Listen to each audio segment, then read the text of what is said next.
It is my absolute pleasure to introduce Professor Bas Bloem, who actually doesn't need any introduction. But I'll start with an anecdote. I was in a Movement Disorder Society meeting, and there was this great debate. At that time, at least for me, the name Bas Bloem was unknown. He was put in this rather precarious position to debate with well-known neuropathologists to talk about the diagnosis, phenotype, and so on in Parkinson's disease. Bas came last, and he basically hammered the other two almost out of the stage, basically driving home one single message. As a patient with Parkinson's disease, you need hope, and you are hopeful, and you want a diagnosis, and you want answers right now, not once you are gone at a neuropathology level. He mesmerized my mind and the whole audience at that time. And then, as I was watching, he continued to grow. He is one of the most important clinician scientists in the world, and his citation index is almost close to the sky, published close to 1,000 papers. Bas, we are so glad to have you with us at this point of time on planet Earth, despite in this tough position. The first question for you is, you are well aware that neurological disorders are the leading cause of disability in the world. You are well aware that neurological disorders are the second leading cause of death worldwide. You are one of the proponents of Parkinson's pandemic. And how excited are you to see, finally, World Federation Neurology and Movement Disorder Society joining their forces together to advocate for Parkinson's disease worldwide around this World Brain Day? How excited are you? Well, obviously, I'm extremely excited. I, like many others in the field, have dedicated my life to improving the lives of people with neurological disorders and in particular movement disorders. And for many, many reasons that you pointed out, the fast growth in numbers of neurological patients, the immense disability, but also the tremendous cost to society, really require a call to action. And a lot of attention has gone to cancer, and for all the right reasons, of course. A lot of attention is going to cardiovascular disease. I think raising awareness that these neurological conditions, movement disorders among them, are very common, very debilitating, very costly, but also treatable, hopes to raise further awareness so that people get better treatments, so that we will receive more funding for better research, so that ultimately we can postpone or maybe even prevent these diseases, or when people do attract a disease, deliver optimal care. Thank you for those comments. Bas, I totally agree. I mean, I currently live in Melbourne, but I live my life in Sri Lanka and Australia from time to time. I don't see any difference in rural Sri Lankan cities and Melbourne. Sometimes you still miss the diagnosis of Parkinson's disease by years. So the raising the awareness is a matter of urgency all over the world. It doesn't really matter how many neurologists you have in your city or whether you have access to care. So what you have done or doing is tremendous. And let's hope that people not only from Netherlands, but all over the world would join this massive World Brain Day campaign throughout the year to raise awareness in this hidden pandemic, as you and your other two musketeers continue to point out. I'm talking about the Dr. Darcy and Dr. Okun here. And don't forget Todd Shearer. There's actually the four musketeers. Todd is the CEO of the Michael J. Fox Foundation, and he also co-authored our book. Yes. Thank you for reminding that name. Yes, it's four. Bas, I'm going to change the direction a little bit now. You are a superstar in movement disorders world, and we all love you, as you know, in the movement disorders world and general neurology world. But I want to go right back to your high school days. What made you to be interested in medicine? Who created the spark in your brain? Take us through those early days. Well, that actually started way earlier than high school. The reason I became a neurologist is that my mother had multiple sclerosis. And my parents always used to say, your first word was mommy, your second word was daddy, and your third word was neurologist. Right. So I wanted to basically become a neurologist and cure my mother from the first time I could walk and talk. and I never quit that dream. I initially wanted to focus on multiple sclerosis, but my career took an unexpected change when I asked my professor if there was room to go to the United States for some research. And Bill Langston, who everybody obviously knows as the person who identified MPTP-induced Parkinsonism, happened to be in my university that very week. I got introduced, identified that he was working in California, so I decided to make the shift from MS to Parkinson's, and I've never regretted it. And you shouldn't, because at the end of the day, when human brain fails, they seems to follow a final common path, whatever the initial carnage is, isn't it? So Yes. the few other things in the university or during postgraduate training, did you face any challenges coming from a primarily non-English speaking country and still navigating through the international world? Well, yes and no. I think, well, most people speak English. So coming from a non-English speaking country for the Dutch is actually less important. I think almost all Dutch people can handle themselves in English and in some other languages. What I do feel is a general problem in medicine still, to some extent, is the hierarchy. Medicine is sometimes a little bit like the army. You know, the colonel has more has greater value in the team, or lends greater weight to the discussions than a captain. And of course that is partially okay. You know, in crisis times, you may need that hierarchy. At the same time, the way I try to lead my own group is try to make it as flat as possible. So the younger student can have a great idea, and we will be quiet and listen and take it carefully. And I want every person to feel an equal team member. That actually includes the patients who participate in my team, both as patient researchers and also as advisors to our medical team. And if everybody feels important, I think the overall result is much better. So I had to sort of fight the traditional hierarchy, which was somewhat of an obstacle. I tried to solve it in my own team, and actually, credits to Bill Langston. When I arrived at his clinic, and people like Jim Tetroot and Carly Tanner were there, I think the atmosphere was already very much the atmosphere that I like to create in my own team. So Bill gave me all the opportunities to rise and shine, write papers as a first author. So maybe I've never said that in public before, but it's a good moment to thank Bill for his leadership and his mentorship in those very early days of my career. You are spot on. This is probably the 40th worldwide interview that I'm doing, and this is a common theme that I'm hearing, not in the same words.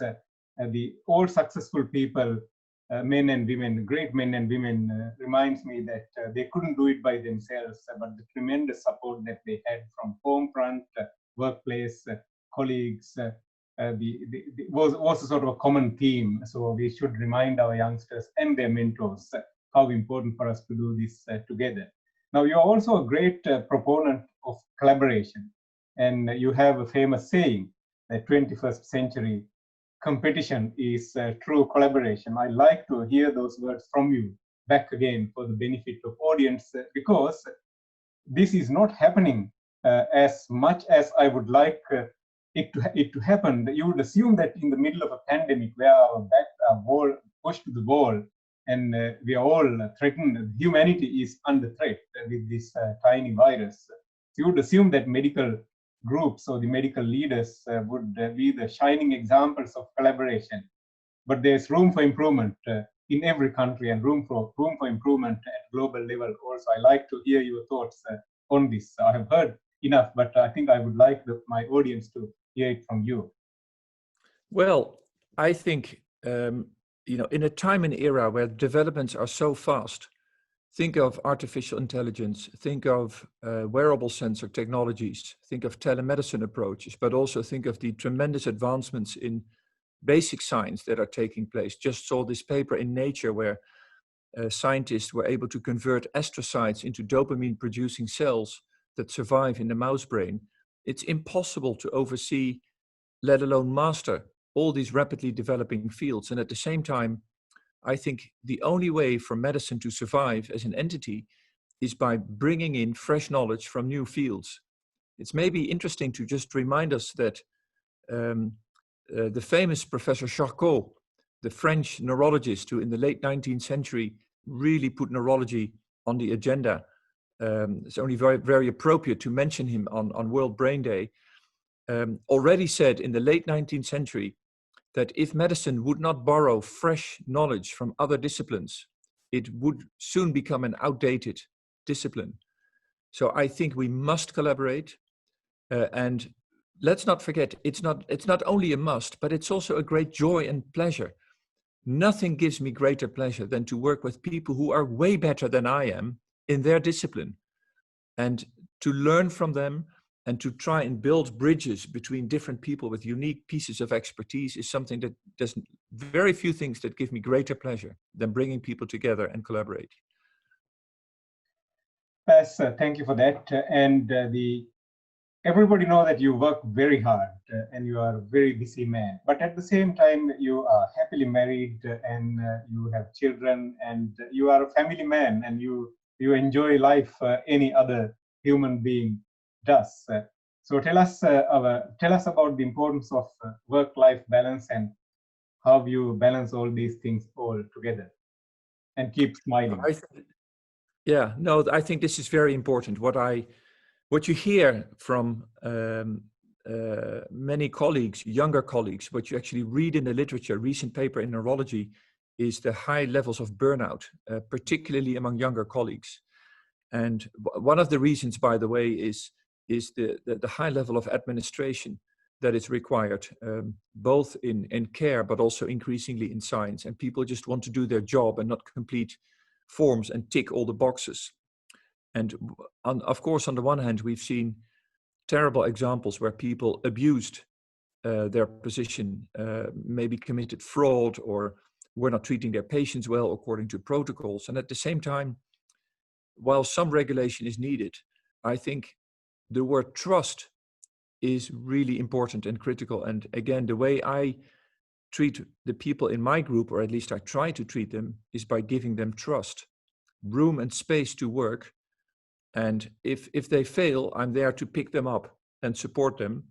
And if they succeed, I raise the flag and cheer with them. So that's part of the answer. The other part of the answer is that I'm a very fanatic person. I'm very passionate about the things I'm doing, but at the same time, staying fit and having a good work and balance in relation to your private life, I think is essential. I'm blessed with the ability to be able to rapidly switch between work and private. So I can literally work until, say, 9 p.m. full steam and instantly switch from the scientist to the father and do great stuff with my children. Separating, I think this would be an advice to young people. So try to really block the high quality private time in your life. So what I see, so for example, I work very hard during the week, including evening times, but it's clear to everybody that I'm working. But Friday at 6 p.m., I close my laptop and then there's no ifs, ands, or buts, but my private life starts. What I see is that people constantly keep mixing the two. So make sure that your private time is real private time. Lock down your laptop, even throw away your phone, and turn that into high quality private time. And conversely, don't let private time intermix with your writing time for your papers, where the paper deserves your full attention. But hopelessly trying to blend the two all the time. So having your private time, but still checking your emails on your phone, or, that just doesn't work. So I split them very carefully. And I exercise a lot. The other thing is, one of the 7 habits of successful people is keep your body fit. So no matter how busy you are, exercise. I hike to work back and forth every day. My wife and I hike almost every day. I'm in the gym at least 3 to maybe 4 times a week. Yes, I'm really busy, but you have to allocate time to exercise. Other than that, do you have any other passions, music, art, theater? Oh yes, the funny thing is I have a very rich music collection. I love music, and it's a very diverse taste. The funny thing is my Twitter handle says that I have a an official mutation in the gene for optimism. Right. It is a So good thing to have. yeah, I'm a born optimist, but at the same time, when I play music, I love melancholy in the music. So I love dark music. So in my private times with music, I try to play sad music, maybe as a counterpart to my eternal optimism and to strike that balance in my life.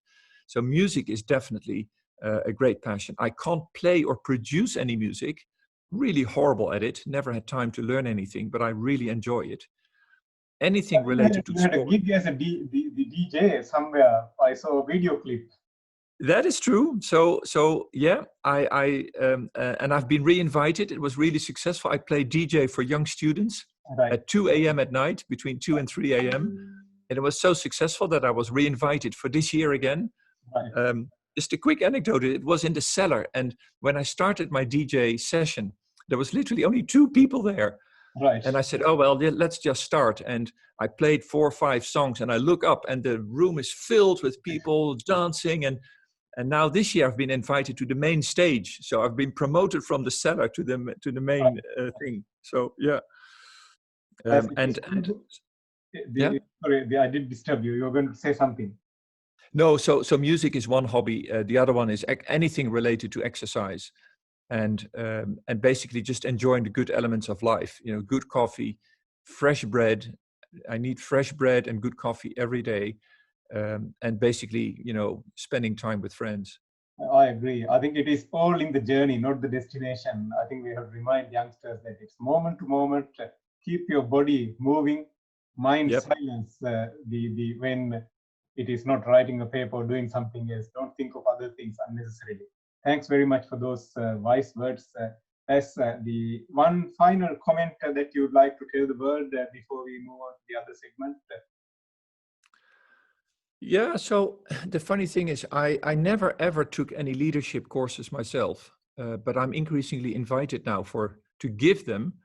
Mm-hmm. And when I first was invited, I realized that, first of all, I had no idea what to say, but I realized, and this would be the advice to younger colleagues listening, is my secret to success, I think, is you must have a dream. So you are now here, and you want to go there. So there must be a dot on the horizon. That's one. Without a dream, without a passion, without a belief of sometimes arriving somewhere, you're nowhere. Second, adjust the dream if needed. So don't be rigid. Nietzsche said, when the facts change, I change my mind. My dream was multiple sclerosis. It became Parkinson's disease. So don't be rigid. 3, the line from here to your dream is never a straight line. So there will always be obstacles. But there's always a way around these obstacles. So don't let an obstacle distract you from the long-term dream. Find a way around it. And then 4th and finally, don't wait with celebrating until you've reached the finish, but celebrate on the way. My team is notorious for celebrating. We've got high bills in the bars nearby. So whenever we have a small success, we celebrate. Don't wait till the end, but celebrate on the way. As you said, it's the journey and not the destination. Yes. Thank you very much, Bas. You would also have the opportunity to listen to Professor Bas Bloem on many forums, including one of our own virtual international forums in a few weeks' time. And watch the space and keep watching. And he's very approachable. And if you see him at an international meeting, please feel free to talk to him. Please feel free to email him. And he's a very wise man to be known. Thanks very much, Bas. I'll talk to you soon for the next. Thank you for the interview, and stay safe. Shall do. Let's hope that we both would see a terrific World Brain Day, advocating for the best Parkinson's disease campaign this year worldwide. As I continue to say that suffering is universal, solution has to be universal also.